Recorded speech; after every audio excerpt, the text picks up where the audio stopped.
Hey everybody, Generally Irritable here with a special edition with a special guest, Zuby, here on Generally Irritable. Super excited to have you on, have you as a guest. Happy to be here. We have not only a fella who is heavily involved and speaking out about politics in America, around the world, but also really digging into the culture with your music, rap, and I don't know what other things are you into these days. So you've got your podcast, right? So you've got the Zuby podcast, which is all over social media. You just had on Elon Musk. You've been on Patrick Bet David. You've been on. You don't want to start listing. There's a lot of them. You've talked to everybody. You're talking about AI. You got all this amazing stuff that you're talking with folks about. One of my favorite interviews that you've done, of course, was with Ben Shapiro, your defense of rap music. So we're going to get to talk about that today. But share with our viewers a little bit about what else you're doing these days besides music and podcast. What else? Where else can they find you? What else do you think is exciting that you're up to these days? Yeah, well, a lot of things. I mean, as we record this, in the past 8 days, I've been to 4 different countries, and I've done 6 events in the past 8 days. Dang. So I just came off the back of a short European tour. Okay. I performed in the Netherlands. I had a show in Amsterdam on Saturday, London on Sunday, Manchester on Monday, and Dublin on Tuesday. Then I flew to the US, had an event in Washington, I spoke in Washington, D.C. on Friday, and then I just performed in Vermont yesterday. Oh my Saturday, goodness. and then I'm doing another event In this Vermont. evening. Yeah. So How tired are you right fine. now? Honestly, I'm fine. Like, I've been tired for the past 6 or 7 years, but like it's my default state, and I don't think anyone would look at me or interact with me and be like, "Oh wow, that guy's tired." Like, Yeah, no. I'm fine. I just go. Mission. Yeah, I just Mission go. focused. Yeah, I'm fired up 100% all the time. I love it. Yeah. All right. Other things going on. I've written 2 books, and I'm working on my 3rd one. Okay. Yeah, I'm over 50,000 words at this point. Nice. So this is going to be my biggest and best book yet. My first book, Strong Advice, that was a fitness book. Then I wrote my children's book, The Candy Calamity, last year. Okay. And then this book is going to be a lot bigger, wider. This is more about mindset and philosophy. So Okay. I want to have that.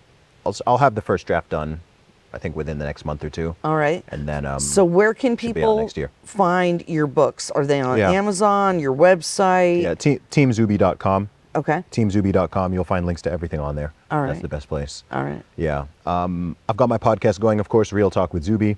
Over 260 episodes done so far. Nice. I started that at the beginning of 2019.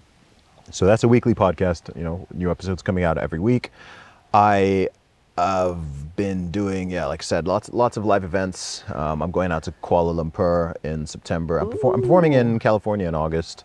Kuala Lumpur in September. I've just been booked for an event in Michigan, and then I've got going out to Johannesburg, South Africa. I love it. In November, and probably some stuff in the middle in October.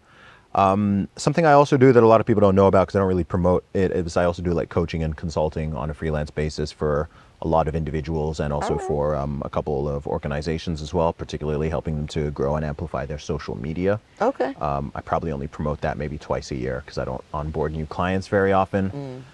And of course, I've then got the music piece as well. I'm not working on a new album right now, but once I finish the book, my creative energy is going into the book.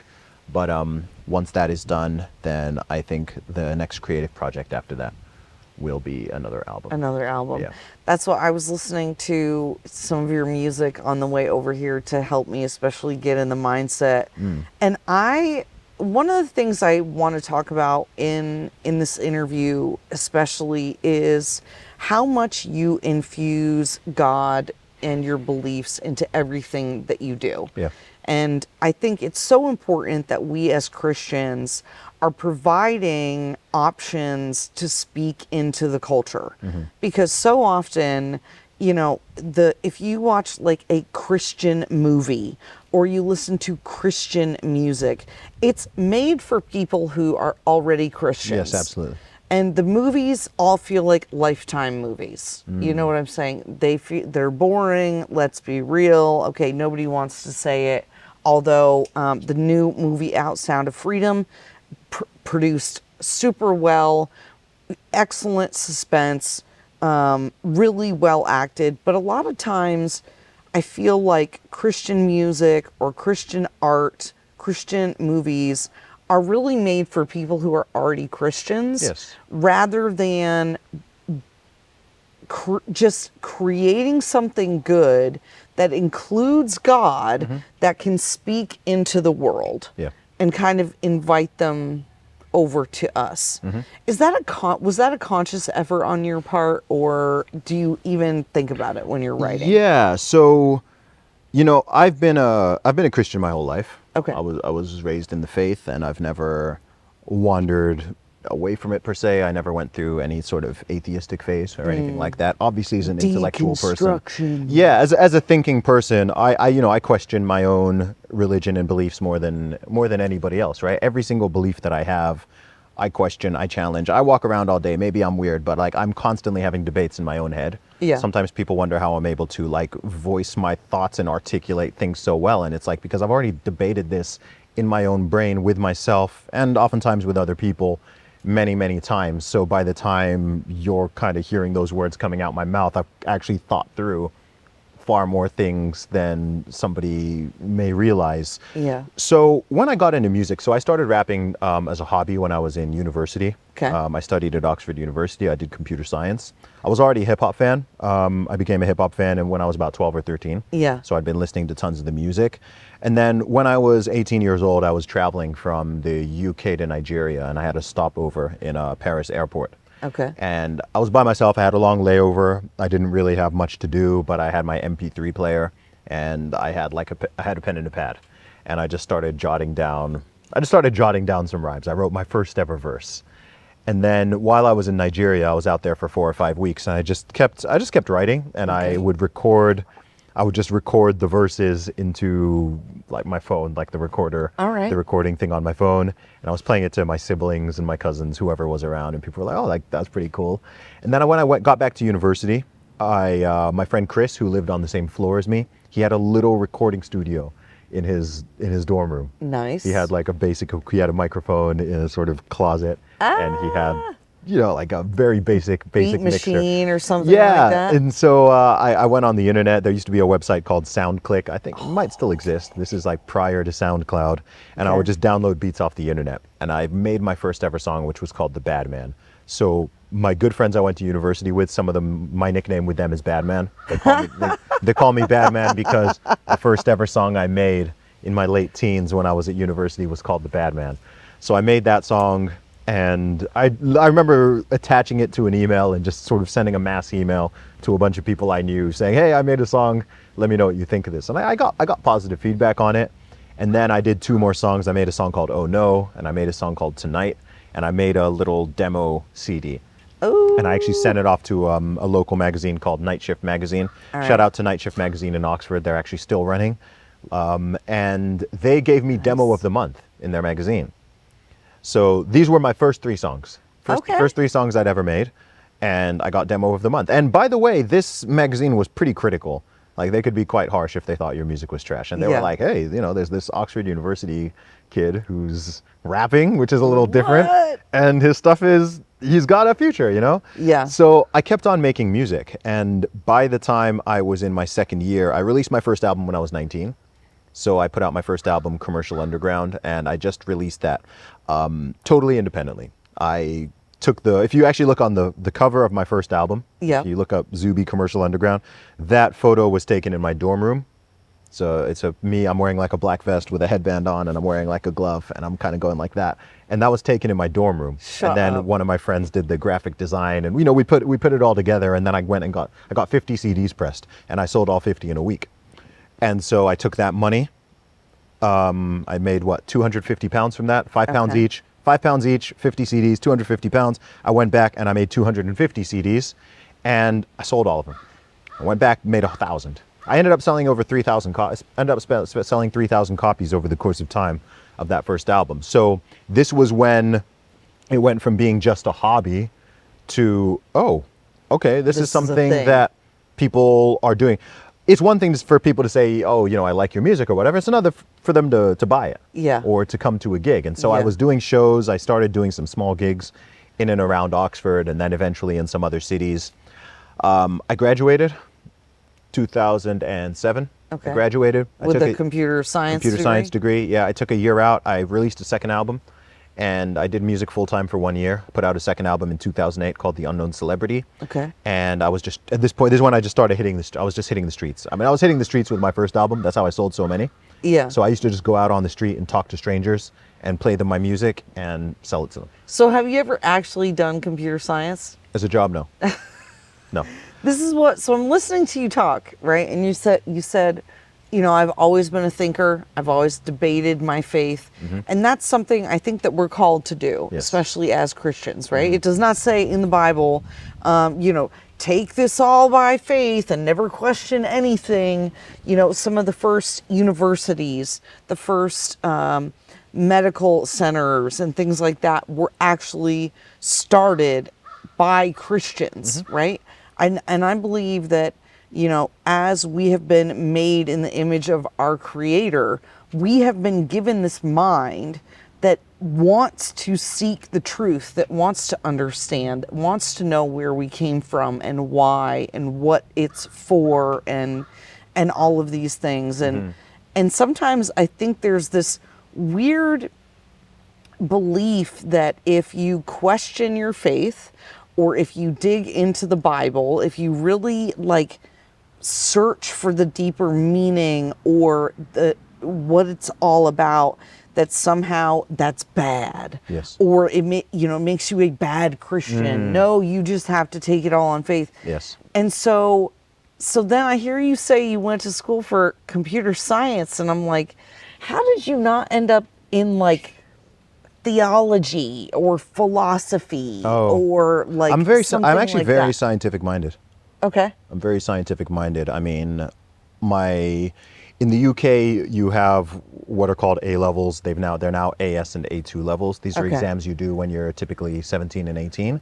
Okay, And so for is this these- like SATs or things like that in it's America? I think it's more narrow than the Okay. American system. So in the UK, you specialize after the age of 16, really. Oh, So by the All right. but you go down to 4 subjects and then 3, okay. right? So up until 16, you're doing a wide field, a dozen or so subjects. Okay. And then for AS levels, you typically do 4. Okay. And then for A2, most people do 3. Okay. I ended up doing 4 because I'm smart, so I just kept all 4 of them. So I did chemistry, guy. biology, maths. I did chemistry, biology, maths, and economics as Okay. my A2 levels, and then I Okay. went on and I studied computer science. So even though I make a living with words and I'm a communicator, the way my brain primarily functions in the academics, I like being right or wrong. So what I liked with those exams when I was doing chemistry, biology, math, whatever, either I am right or I am wrong. It's not subjective. It's just, and I like that. Rules, order. Logic. See, I think that's interesting. So I'm an accountant by trade. That's what I went to school for. I got a degree in accounting. And when people meet me, they're like, that doesn't Yeah. compute. And I go, yeah, I like the structure and the order. I have an analytical brain. And so it's easy. It comes very easy to me. But at the same time, I'm very creative. I want to use Yeah. that creativity towards the logic and reason. I don't think that they're at odds with one another. I think they actually complement one Yes. another. You can be both. I think oftentimes, honestly, I think a lot of people are confused when you do more than one thing or you are more than one thing. Yeah. Not everybody is comfortable with that, right? Some people don't like the fact that, wait, how can you be a rapper and a podcaster and an author and a public speaker and a coach, and you're talking on all of these range of different subjects, right? Some Yeah. people don't like that. They're like, pick one thing, stay in one lane. I get that. All you stay in your lane. My lane is whatever I choose my lane to be. Yeah. Who's Specialization is for insects. That's not my own quote. Oh man, whose quote was that? I want to give credit to whoever's original quote that is, but that out. Yeah, Oh my I don't want God. to say the wrong person, but That is you know, hysterical. you can do and you can be multiple things, right? There's no Yeah. reason you can't be. It's like the people who think that if you're like well built and muscular and you're strong and you're into like bodybuilding or whatever, then you're going to be stupid. As if like every, you know, for every pound of muscle you gain, you lose, you know, two Brain IQ points or cells. something. It's just like there's no correlation between these things. You can be incredibly athletic and incredibly academic. It's and you know it's Yeah. they're not mutually. Maybe people want them to be mutually exclusive because then it's easier to kind of like just put someone in a box. This is just the dumb jock. He's Well, strong and he's good at sport, but he's dumb. And this is like the smart nerd who's like not physically impressive, but that's what human beings, I think, want to do that, right? We want to put people in boxes because it's easier to understand and relate to that person. Do you know what I mean? I think so. Because, I think it simplifies the world. And I think people want, look, the way I look at it is I think the world is incredibly complex. yes, The world is incredibly complex. And in order to, if you were to try to take in everything in full all the time, you would constantly have sensory overload. yes. Right? Just where we are right now. Oh See, my what I God, find is, especially. yeah, think about it. So when I look at you, literally everything else becomes blurry. You can only focus on one thing at a time. If I go look over there, now you're blurry. Right. Right? Yep. If I'm Peripheral. yes, if I'm listening to you properly, all the other sounds kind of dim in my brain to focus on what you're saying, right? If I start trying to listen to the crickets chirping and then you talk to me, I start losing my active listening skills. Right. And so if you think of it, as we navigate the world every single day, we're constantly running heuristics. We're using pattern recognition. We're looking at shortcuts. We're thinking of ways to simplify things. Yeah. Right? Your brain can even interpret an object in multiple ways, right? A rock could be a rock, or a tree stump could be a tree stump. It could also be a chair. It could also be a table. It could also be something you put your foot on so that you can tie your shoes. It could be, our brains are like, okay, how is this useful to me? So I think that we do this with human beings all the time, right? So if you can, there's 8 billion people in the world, and you can't, every day, if you're in a busy city, you might walk past thousands of people in one day, right? And you don't have the time and the energy or the inclination to get to know every single person. So you run heuristics in your brain to very quickly weigh people up and, you know, decide on how to interact and engage, if so. And so I think people like it when you can just stick a label on someone and put Yes. someone in a box, because then you only need to have an understanding of that box. It's very simplified. I don't Yes. have to see you as a complex No. human being or a child of God. The individual disappears, right? This is actually where genuine bigotry stems from. This is where racism stems from. This is where, because then you can just have this is my view on black people, this is my view on white people, Yep. this is my view on Asian, whatever. So all you need to know is, all right, which box is that person in? You put them in that box. You've already got your views, your bias, your prejudices about this box. You don't need to get to know the individual, right? And that's where actual bigotry comes from. Whereas if you're like, wait, let me be nuanced. Everyone is an individual. I don't know someone's heart, their mind, their character, their experiences, their beliefs. I Yeah. don't know that just by looking at them. And that's, everybody does that. Everyone does it to some degree. It doesn't matter. I love how, you know, I consider myself politically conservative or on the right. I'm a Christian. And so it is Boom, box. really, exactly. And then, so it's like, I remember having this conversation with my husband. Oh God. So it was sometime like November of December last year. I mentioned before we got started, I ran for Congress last year. And it was a whole thing. We won't even get into it. But by the end, there was a lot of frustration and real genuine hurt on my part with my side. And I remember having this conversation with Benjamin, and he looked at me and he goes, "Do you think you're better than them?" And this is like talking about the, you know, left, you know, Planned Parenthood, Democrats, whatever. And immediately I was like, yes, I am better than them. And he goes, doesn't sound very Christian, Erica. And I was like, oh my God, like, I am no different. I am no better. And it is just as easy for me to fall into that trap of us versus them. I'm better. I'm putting you in a box. You're not a precious child of God.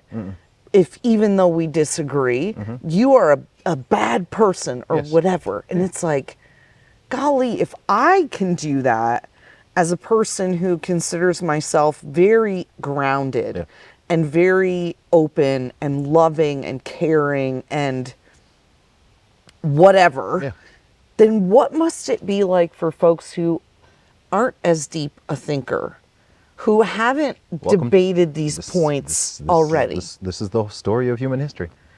This is the story of human history. If you look back on every type of conflict that has happened across different countries, between different groups, it comes down to this oversimplification. In almost every situation, it comes down to this oversimplification. You combine that with tribalism and then, of course, battles over resources and things like that. And it's just that, it's that same thing, right? It's very, I do believe good and bad absolutely exist. Of course, Right? obviously. Righteous and evil absolutely exist. But the truth, and there's that famous quote from Alexander Solzhenitsyn that, the line dividing good and evil runs through every single human heart. So it's not as simple as the world is good guys and bad guys. Yeah. Every single human being, and this is very fundamental actually to the Christian story, is that every person has a sinful nature. Yes. And is capable of both good and bad. We do good things, we sin, we make mistakes, we get angry, we hurt people, it's not just that I'm good, they're bad. Okay, like half the country is good, half the country is bad. Of course I'm on the good side. Yeah. And so, Democrats, a hardline Democrat might be there. Oh, those Republicans, they're racist and they're sexist and they're misogynistic and they're deplorable and they hate babies and they hate children and they hate women and they hate everything, right? And then someone who's, a hardline Republican who's not really like thinking on a very deep level, all the Democrats, right? They're just the left, right? They're bad and they're evil and they're wrong and they hate men and they hate women and they hate babies and they hate and you have to sometimes even think about like who are you talking about here, right? You're talking about your neighbors. You're talking about people who live down the road from you. Some of them will be teaching in your kids' school. Some of them are, these are the people who are working in the grocery store. You're walking past them every single day.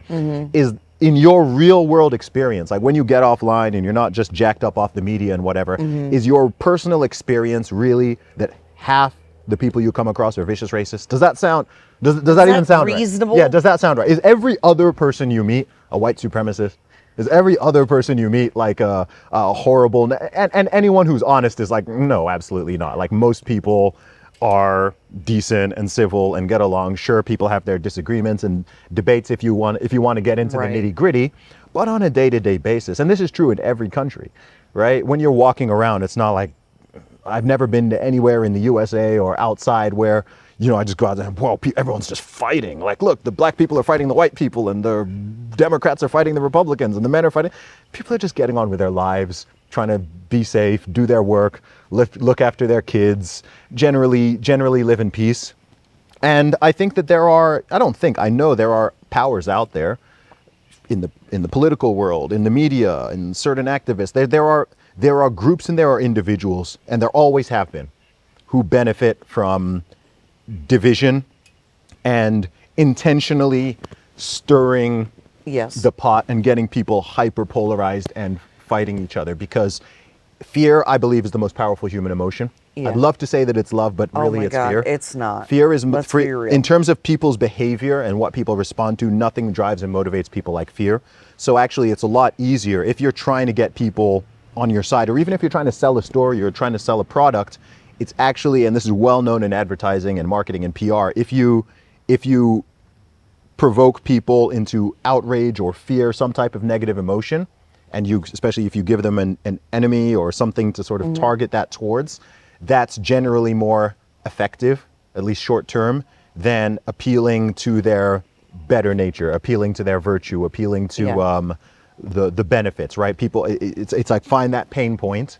Correct. And then that's the thing people respond to. And this has been the case, it's been the case forever. And I think it's something important for people to be aware of. And once you're aware of it and you're cognizant, it doesn't mean you'll never fall into that trap like we all do probably multiple times a day. Yep.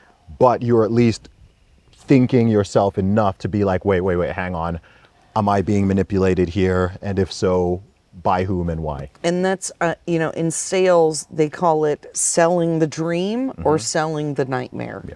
And it is so much easier to sell the nightmare, I think, because this is where biology comes in, right? We have evolved so far from, caveman days, if you will, that now that limbic system, right? The croc brain, if you will, is still looking for the tiger to fight. Yep.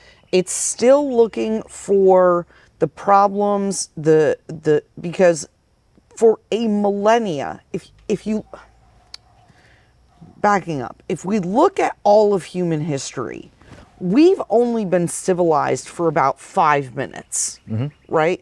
Up until the last 100 years or so, we still had to fight with nature and fight with each other over land, Yep. property, resources, food. And billions of people still do right now.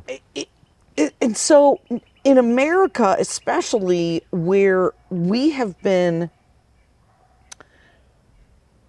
it's like we've gotten so soft and so comfortable that our primitive brain is still stuck Yes. looking for the thing to fight or worry about, because we haven't figured out that it's fine. Yeah.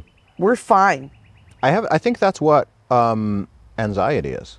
I've never experienced or sort of struggled with what people call anxiety, but it seems like something that's extremely and increasingly common Yes. for people to say that they have issues and that they struggle with anxiety, they have anxiety. And I think it's what causes it is exactly what you talked about, right? I think there's a certain level, I'm sure there's some hormone, there's a certain level of, let's say, anxiety hormone or anxious energy that is within people and is supposed to be because we are built to survive, right? And as you said, most of human history, you've always had a fight to survive, battle against the weather, battle against potential predators, battle against potential enemies, trying to find food, trying to create shelter, trying to look after your children, all of these things, right? Even just being like the alpha in a tribe or whatever. Yeah, being anybody in a tribe, right? Life has always been difficult. And so when life is made easy and the creature comforts are taken care of,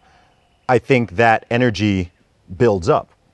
Which is why I think, look, I'm big on exercising, go to the gym, train, lift weights, get vaccinated, right? Like I'm always pushing, I'm pushing that, right? There's lots of positive outlets. Go for a run, get out there, go swimming, do whatever it is. Yeah. You go out there and you get that energy out.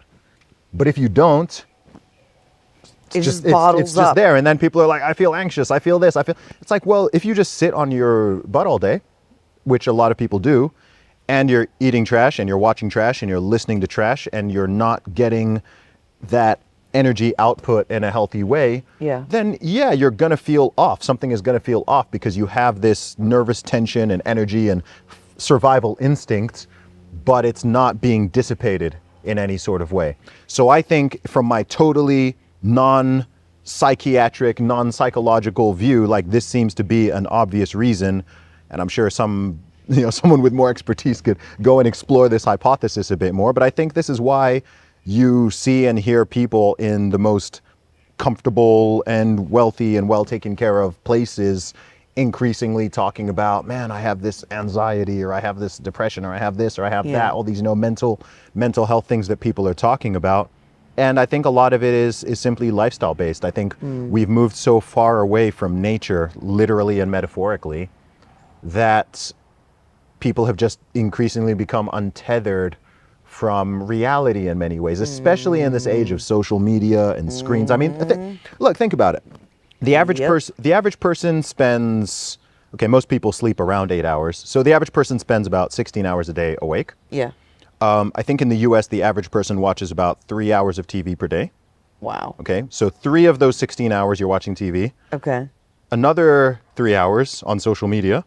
Oh, right? So you've got, say the average person is looking at screens for about 6 hours a day. And then, okay, you're at work. Most people are probably also looking at a screen yep. while you're at work. Correct. So over the course of a week, that's 40 plus hours of looking at screens. For some people, it's going to be 80. For some people, it's going to be Even more. 100. Yeah. Right. And so you're just constantly taking it. I mean, firstly, you're just looking at a screen, and probably spending a lot of time indoors and so on. You're not getting enough exercise. You're not eating good food. You compound all of these different factors on top of each other. And I'm like, well, of course you have a mental health crisis, right? Why wouldn't you? Like, we're humans. We're special. We believe that we are children of God, right? Yeah. But we're still animals.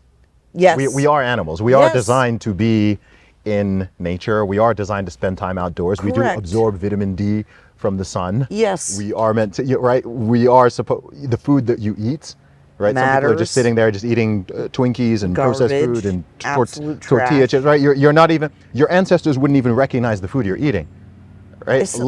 Right? Oh, I have God. a general rule when people ask me about nutrition and stuff, and I'm not saying I eat zero processed food, but I often tell people if it grows, eat it.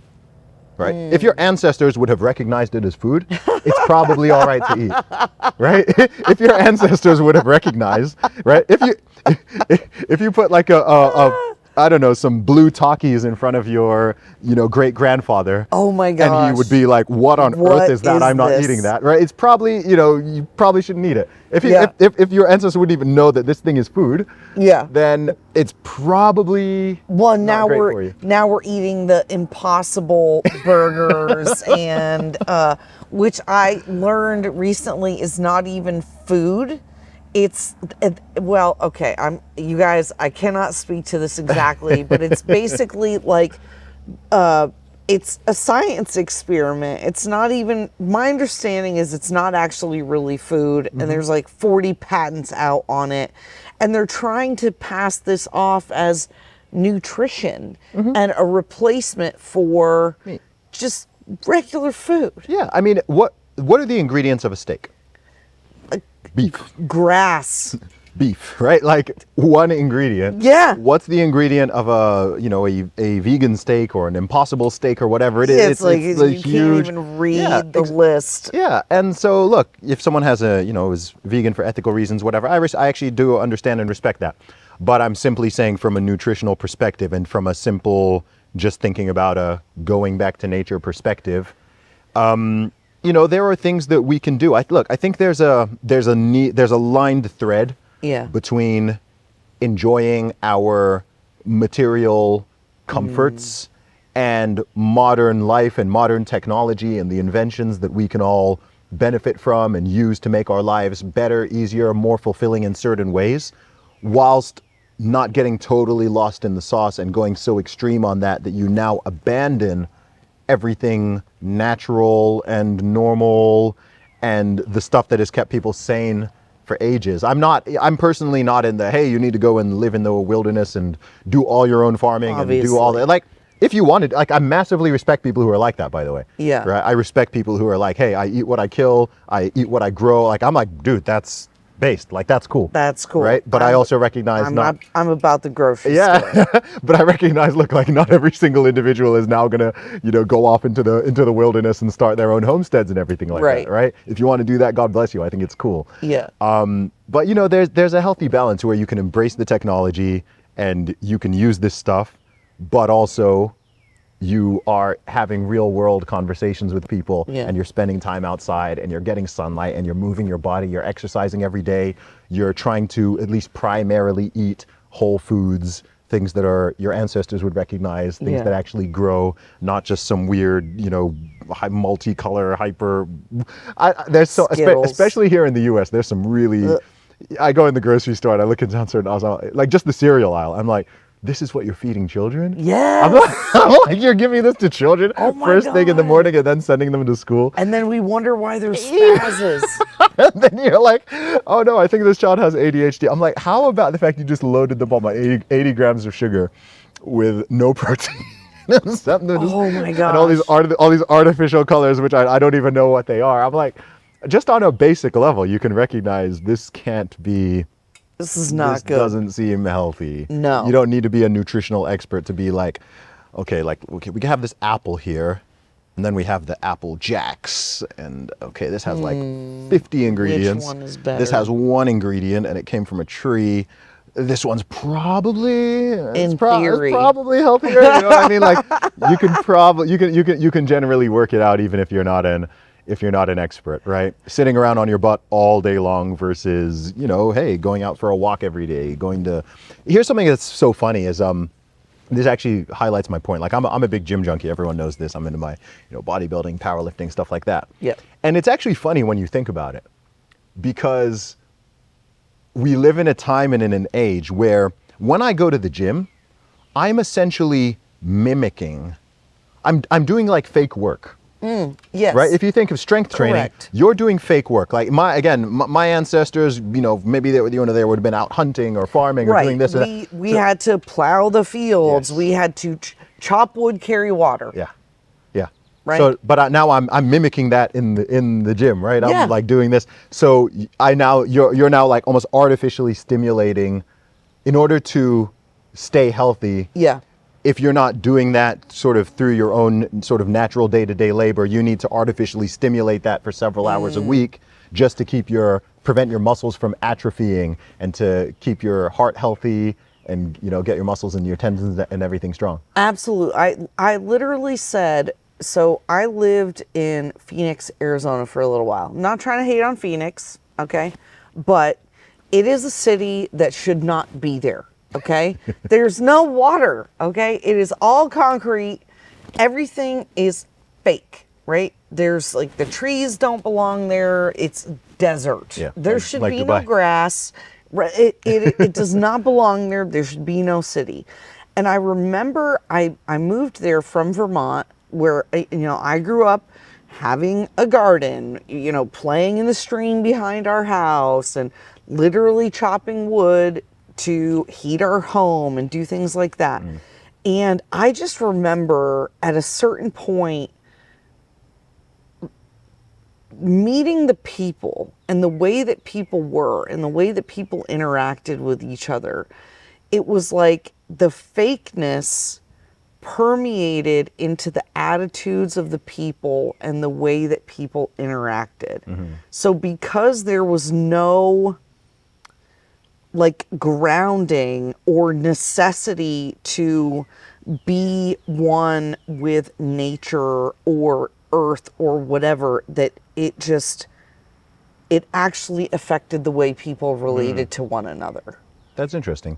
I mean, I think this is part of why there's such a difference between urban people and rural people in general. And this is true across the world. Yeah. Right? It's not just an American thing. I mean, city people versus rural people, there tends to be a different attitude and understanding of the world and even way you treat other people.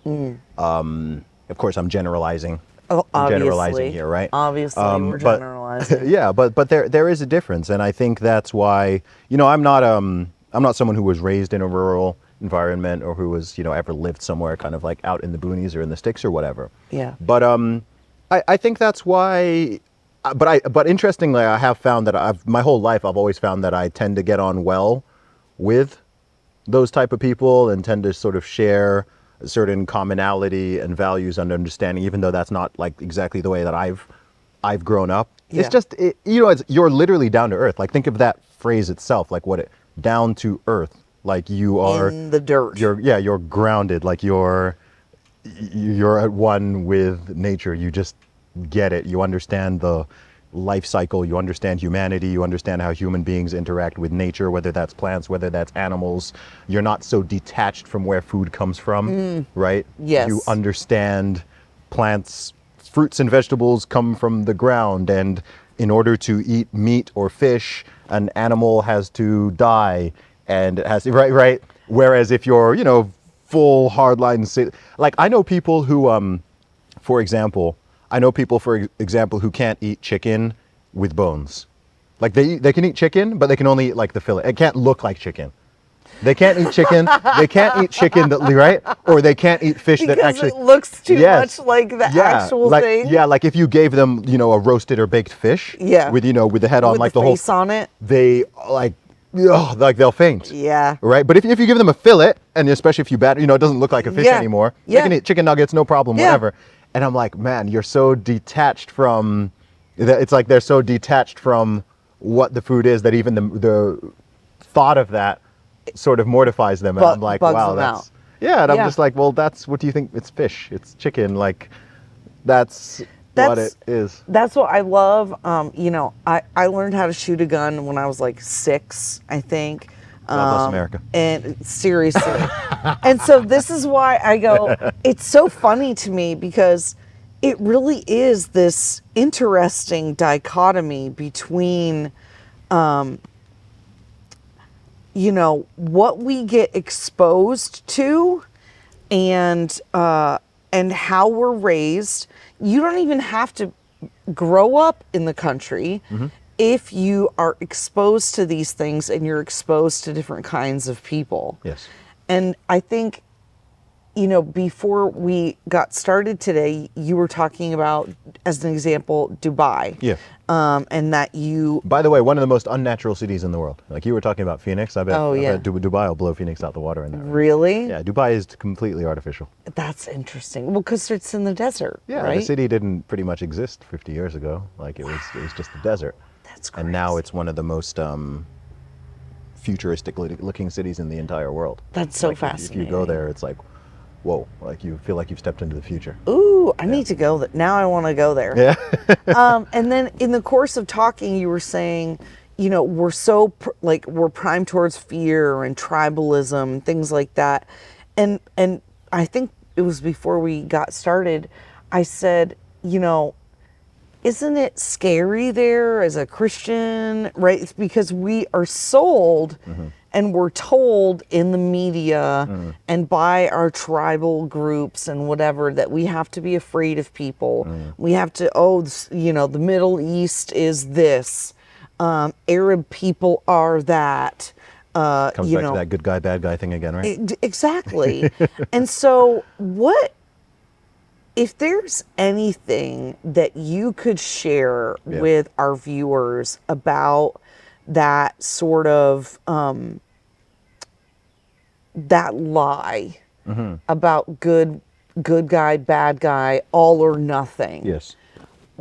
What would that be? Like, how would you encourage them to, seek out maybe different, would it be to like go travel to those places, or would, seek out people, read books? Like, what do you recommend to kind of break that mindset? Absolutely. I think with absolutely anything, there's no true substitute for real world experience. You can read all the books you want, listen to all the podcasts you want, check out all the Wikipedia articles you want, and you should, by the way. Like there's a lot to learn about the world, but there's no substitute for actually doing something and experiencing it. You can't experience travel without traveling. You can look at photos, you can even watch videos on YouTube. In fact, I often do that before I travel to a new place. Yeah. Right? I'll go on YouTube and I'll watch videos and see, what does it look like? See it in action and so on. But there's no substitute for real world experience. And I do strongly encourage people to travel. Like, I understand that sometimes people get mad when I say this because they think that you've got money, you can travel, you can just, like, the idea that you need to be like a millionaire to travel is simply false. There's lots of broke people who can scrap together, a couple $100s to go somewhere, right? Teenagers themselves even do it, and they go backpacking and whatever. We got a friend that is broke as a joke, and he still has a PS5. Okay, just saying. Yeah. Everyone can work hard and conjure together a few $100s to go somewhere. If you can't afford to fly to the opposite end of the world or whatever, that's fine. But if you're someone who's never left your country, which I think is the majority of Americans, for example. And I understand why that may be the case, but I would simply say that your perspective, by definition, will be limited. It can't not be. You can only see the world from where you are. Yeah. Right? You can only see the perspective. So what traveling does is it gives you different reference points, right? Okay. So I can see what the USA looks like from Saudi Arabia. I can see what it looks like from Dubai. I can see what it Yes. looks like from Nigeria. I can see what it looks like from the UK. I can see what the UK, I'm from the UK. I can see what the UK looks like from the American perspective. I've spent a lot of time in the USA. I know thousands of Americans. So I can spend time here and I can look at the UK and be like, okay, this is why Americans have these perceptions about British people or about the UK. Oh, this is why British people have this perception. You can, so the more places you've been to, especially if you've really spent time there and gotten to know people and whatnot, you just get all these different frames of reference. And now you can actually make comparisons. And it also gives you not just perspective, but it gives you a greater sense of gratitude. One reason why I think that so many Americans or Westerners as a whole sometimes undermine their own nations. Yeah. Like, first of all, I'll say I think the biggest threat to the USA is not external. I think it's internal. Oh, yeah. Right? It's Get me domestic. It's started. within here. Get me And started. and I think a lot of it is because there are millions of Americans who don't appreciate the USA because they've never left it. They don't have a global perspective. They're not understanding, like, why are there millions of people, probably hundreds of millions, maybe a few billion people in this world? If you gave them the option to move to the USA tomorrow, they would take it. Why? Right? You're saying Yes. like this place is all horrible and this and this and this and it's this. It's terrible. You know, it's the most racist. I've heard Americans say the USA is the most racist country in the world. When someone says that, this is a dead giveaway to me that you have been nowhere. You've been nowhere. If you think the USA is the most racist country in the world, like I laugh at that. It's like, bro, you haven't been anywhere. Like, Yeah. what are you even comparing to? Yep. You're comparing to the utopia that's in your brain, which is perfect, not to history, not to other countries and Correct. so on. So it gives you that additional gratitude because you can see the things that your nation genuinely thrives at and what the opportunities are and how blessed you are, especially if you're from, you know, let's say a first world country. Yes. And you travel Oh my to God. some less economically developed countries and you see, Indoor plumbing, y'all. Yeah. For real. yeah, Okay. Sorry. Go ahead. all good. And you see that you see real poverty. Yeah. Right? You see, whoa, okay, like there are billions of people in this world still in 2023 who, you know, there's a billion plus people who don't have access to, you know, proper toilets, who don't have access to clean water, who don't have access to consistent electricity, who don't have, like things that we don't even think about, right? People here are, you know, freaking out if the Wi-Fi goes out for 10 minutes. Yeah. Right? We And don't have to use, well, unless you're in Flint or something like that. We don't have to use bottled water to brush our teeth or to take showers. No. We're not having to take like I think in India they take ivermectin as like a prophylactic against certain Anti-parasites. diseases and things like that. So yeah, exactly. Yeah, there's all sorts of struggle that's going on in the world, and when you see it, when you see it with your own eyes, right? Again, you know, people can see it on TV, and most people will have some sense of it. But when you really see it, and you don't need to live it, right? But you see it, and you're like, okay, you know what? I've been complaining about my life a lot. I've been whining. I've been moaning about this and this and this. Let me perspective, right? Let me compare my problems to this person over here. And you're suddenly like, you know what? Let me be a little more humble and gracious and grateful for what I have. I find for me personally, I also find it motivational because look, my big goal Yeah. is to positively impact and inspire as many millions of people as I can through my words and actions. This has always been my goal through my music, through everything that I do. Yeah. And one reason why I work so hard and I have such high ambition is it's not because of me, right? I could not work for the next couple decades, and if I'm just me by myself, I'm actually okay, Yep. right? Thank God I'm at that point already in my mid-30s. Yeah. But I need to create an abundance and use everything that I have at my disposal because I recognize, look, there are so many people out there in the world who I can help in different ways. I would love to have so much abundance and so much excess that I can be like, hey, you know what? let me build a school over here. Hey, let me help to create this thing. Let me help lift this person up. Let me, I'm doing it in many different ways as I can right now, helping get people in better shape, helping people to think better, helping people to have a more optimistic attitude, helping entrepreneurs to, do this with their business, whatever it is. But for me, like that's my core driver. And so much of it just comes from having a genuine acknowledgement and understanding of this. By the way, this is why there are people, like I see a lot of criticisms of me. I know all the various criticisms of me that exist out there. And one thing that some people think is that I'm that I'm not sympathetic, or that I'm not compassionate enough. Because I don't like it when I get some American or Brit or someone who's who's fully able-bodied and has no illness or disability or major thing, and they want to whine to me. They want to come and whine to me, and I'm like, dude, I don't have sympathy. Like, get off your butt and go and do something. Like, you're fully able-bodied. You're 25 years old. There's nothing wrong with you. You're in America. You've got you've got American passport. You've got a family. You've got what more do you like, dude? Like, the world is yours. People go are out there and people are so busy navel gazing that they don't realize that there is actual suffering and actual need of people.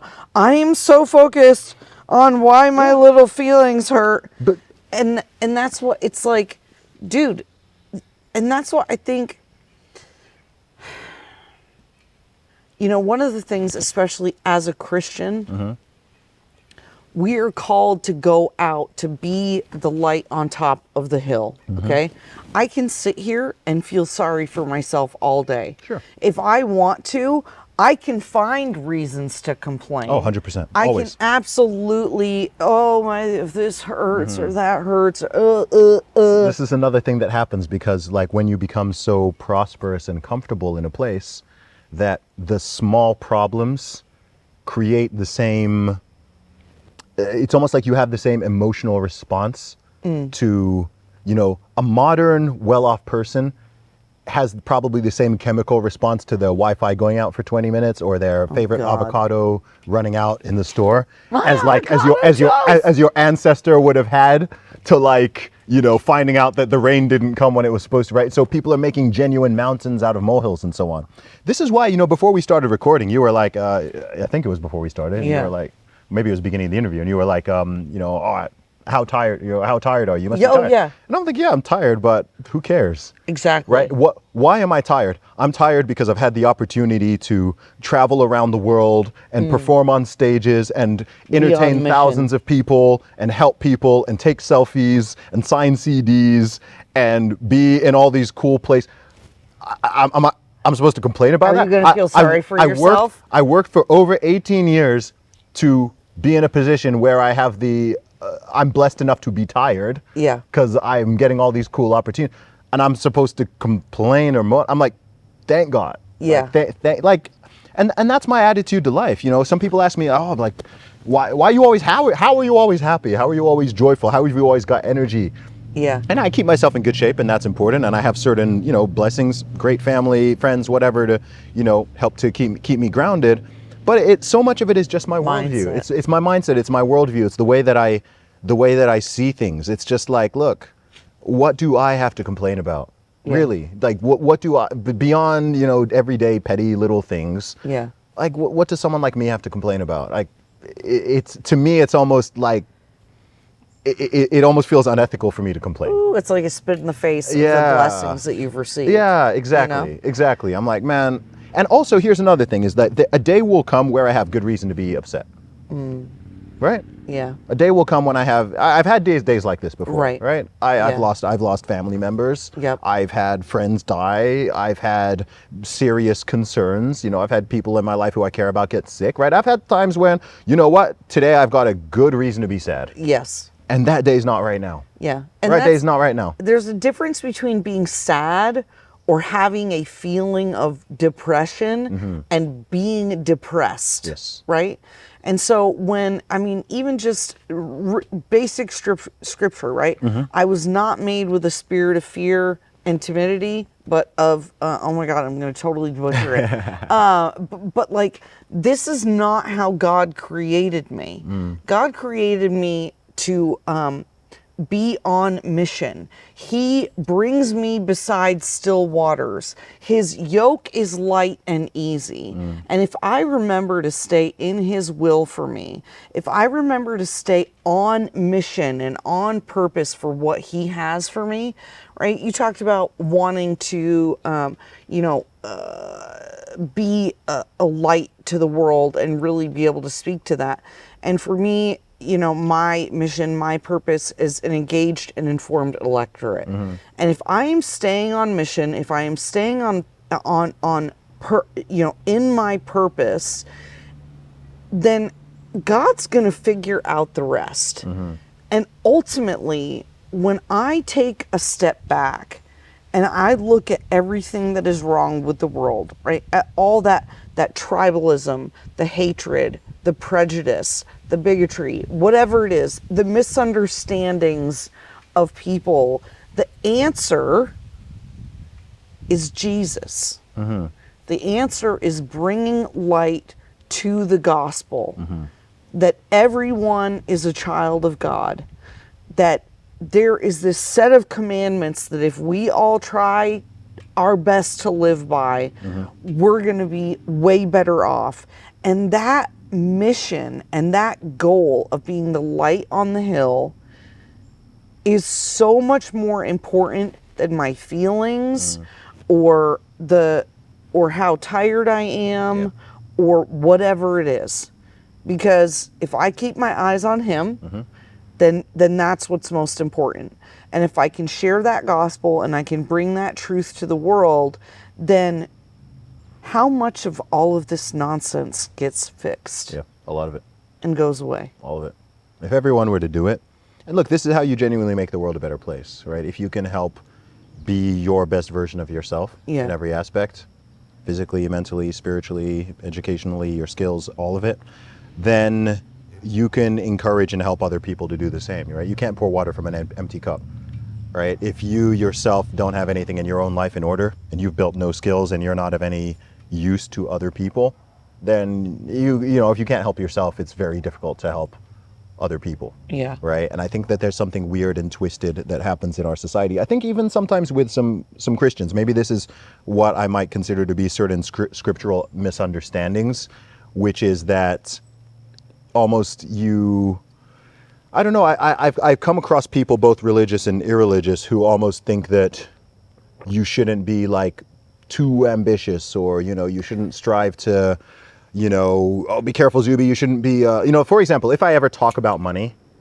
or like I talk about, why it's important or how people can earn more of it or anything like that, there's always some pushback of like, oh, you're being materialistic, or that root of money is money's the root of all evil, which is a misquote, by the way. Misquote, y'all. Probably the most common biblical misquote. It's the love of money is the root of many evils is the proper thing, right? I'm not trying to tell anyone to love money, but it's like, look, if you have resources, whatever that is, you can help people. Correct. If someone is in abject poverty or can't afford food to eat or whatever, and I don't even have the ability to, I don't have anything to give them or help them with, then I'm limited, right? If I don't go to the gym and become physically strong and physically fit, then if I'm ever in a situation where I need to help someone, hey, this person's here and I need to carry them out of the thing, and I'm too physically weak to even live, I can't help other people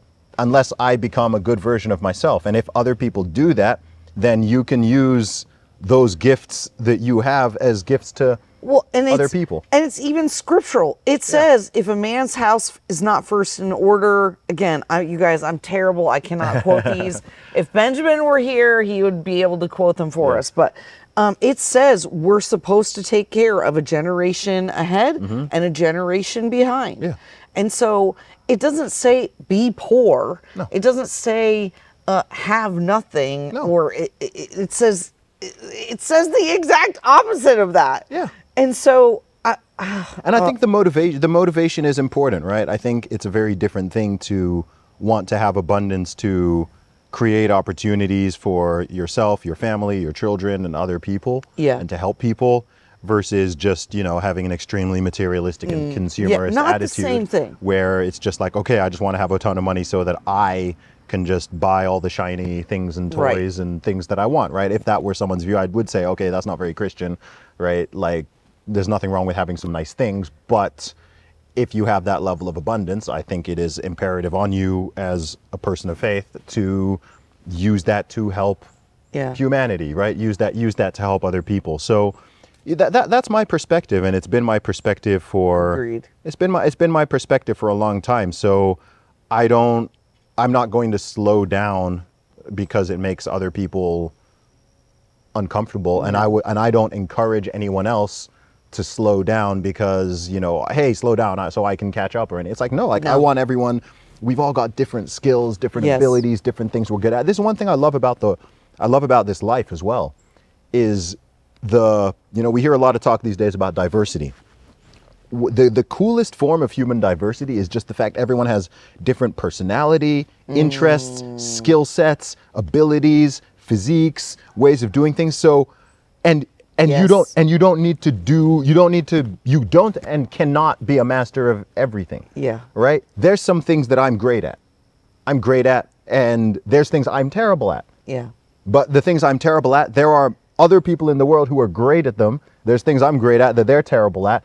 And that's actually what the economy really is, even if you think of it in that sense. Like, Yes. we're all hey, okay, I'm not a dentist. I don't know how to there's someone trained in that. So, hey, I need that service. I can do that. Oh, you need music? Okay, someone can make the music. Oh, you need a video production? Hey, look, this person can do that. This person knows how to bake bread. This person is a hunter. This person's a farmer. And I'm like, awesome. That's the coolest form of diversity. And then by us all existing together, you Yes. have it all, right? If the world were just men, it's a wrap. It's a wrap. Within 100 years, humanity ceases to exist. If the world were just women, within a century, the human species ceases to exist, right? But hey, Yep. we have men and we have women, and now we have the whole picture. We've got that half, we've got that half, we put it all together. And I don't think any of this is an accident, right? I think that's how it's, I think that's how God created things. Yes. And it all works together. And I think oftentimes, as obvious as it may sound, I do think sometimes people lose sight of that amongst all the bickering and the fighting and Yep. the back and forth, and people forget, hey, actually, you know what? Like, we really do need each other. Yeah. Right? Yes. we genuinely need each other, It right? is so true. Yeah. I 100% agree with Yeah. that. That is, and that is his glory, right? That is the glory of humanity, and how God created us, right? If we are created in his image, and he has made us, especially as men and women, I know you're not allowed to say that anymore, but as men and women, we get to be this amazing complement to one another, and just grow in understanding and effectiveness as humanity. Learn about what it is to be a human being, as God's children, and just figure it out. I love that. I love that. Okay, so what would you like to share with the viewers? Final thoughts. Tell everybody, you shared a little bit about where they can find you. You've got a website. You've got Zuby Music. You got the books. You got the website. You're on social media. Yeah. You can find me on all social media at Zuby Music. That is at ZUBY Music. I'm on Twitter, Instagram, Facebook, YouTube, at Zuby Music. You can find me. And if you go to teamzuby.com, you can find all my merchandise, music, and books there. And zubymusic.com as well. Got links to everything on there, and you can find my podcast there as well. And you were talking about how robust the church is, even in the Middle East. And so, share, if you would, final thoughts with our viewers about just I would love to hear your thoughts as we wrap up. Your thoughts about, being a Christian, your walk with God, and how you might encourage Christians around the world or here in America who may be struggling with their faith a little bit, especially in light of all of the insanity that we see going on. Yeah. Well, I think the first thing is that to be a Bible-believing Christian in this time is it is countercultural. There was a time where that was, very much the dominant culture, and it was easy because you're swimming, you're going with the grain, you're swimming with the stream. Whereas now to hold on to and espouse those values and stand on those principles is increasingly difficult, right? The climate has become more hostile. Some places far more hostile than in others. I'd also say, by the way, again, keeping things in reference for all the people who think it's difficult to be a Christian or difficult to be a Christian in the USA or in the UK. There are millions of Christians around the world who are literally being persecuted, or their life is in danger simply for them having and practicing their beliefs, right? There are thousands of people who get killed every year because of their faith, and that's absolutely not happening in our countries. So again, yes, sure, you might not like, you don't want someone to call you a bigot or something. I get it. But no one's trying to throw you in prison or have you executed for your beliefs in these countries. So you've still got it good. So I think recognizing that is important. I always come back to courage. People need to have courage, and courage is biblical. How many times does the Bible tell you, do not be afraid? How many times? I don't. 1,000. That do not be afraid is all over the Bible, right? So be courageous. Be courageous. I'd say be courageous and also have tact. I think tact is an underrated skill and trait in our society, right? When I say be courageous, it doesn't mean you need to go out tomorrow and start like beating people over the head with all your beliefs and ideas and everything. But have those. Don't be afraid to voice your concerns, voice your beliefs, have conversations with people. Don't be afraid for people to disagree with you. Don't be afraid to disagree with other people. And then on top of it all, I think oftentimes as Christians we can lose sight. We can get wrapped up in a lot of the, I don't know, the legalism or some of the nitty-gritty and nuances and stuff. Yes. And I often come back to, I know a lot of Americans have those little, what would Jesus do bracelets, but I think that's as sort of trite and cliche as that may seem, it's a good way to think. Yeah. Right? If you are a Christian, you should do your best to be Christ-like. Right? So the way that you do treat other people. I will say this, especially people who disagree with you. Oh my God. Everyone treats the people who, even dictators, even murderous dictators treat people who agree with them pretty well. Yep.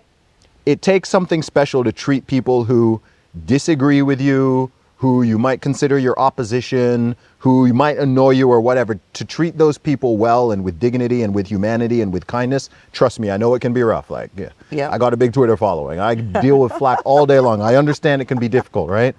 And I believe the most radical thing that's in the Bible, the most radical Christian belief, is the idea that you should love your enemies, because that is completely against nature. That is the opposite of what is natural to do. It's a lot easier to hate your enemies and to behave in that manner. So I think if people come back to Jesus as a model and think, okay, how would, if Jesus Christ existed in here in 2023, how would he respond to this? How would he be treating people? Correct. How would he be talking to people? And I think that he would be firm and uncompromising in his beliefs and in his teachings. Yep. But it would be tempered with kindness and with tact and with understanding and with compassion and with forgiveness, and not trying to, cancel and destroy people for every, transgression, real or imagined. That's what my example I like to tell people is when he was talking to the woman at the well. Did he condemn the woman at the well? Did he call her names? Was he calling her this, that, or the other thing? Or was he just dwelling in understanding with her and speaking to her soul and speaking to her spirit? The Jesus who was turning over tables was doing it in his own house with his leadership who was not acting right. We're not called to do that with Gentiles, with the unbeliever. We're called to be to love our enemies. Yes. I love that you called that out. Yeah. And that's such a good reminder, and I think probably the best thing for us to close with. No doubt. I love it. Last thing I would say is I'd also say that the best and worst PR for any faith or religion is the people who ascribe to it. Nothing puts nothing puts people off Christianity more than Christians who are being hypocritical or nasty or very unchristlike, and Legalistic. nothing is more likely to bring people to the faith than them seeing people who are walking with Jesus and who are reflecting that and who are actually treating people in a Christ-like fashion. Oh, I love it. I love it. Thank you so much, Zuby, for so being with us today. Thanks for taking some time to come to our brave little state here. And, the performance yesterday at the event, and just for sharing your message of hope and movement, graciousness, gratitude. This was just an awesome conversation. And I think if anybody is looking for coaching, for mindset, clearly you need to engage this guy, because he's got something good going on. you. Thank you again. I appreciate it. Thank you. All right. Bye, guys.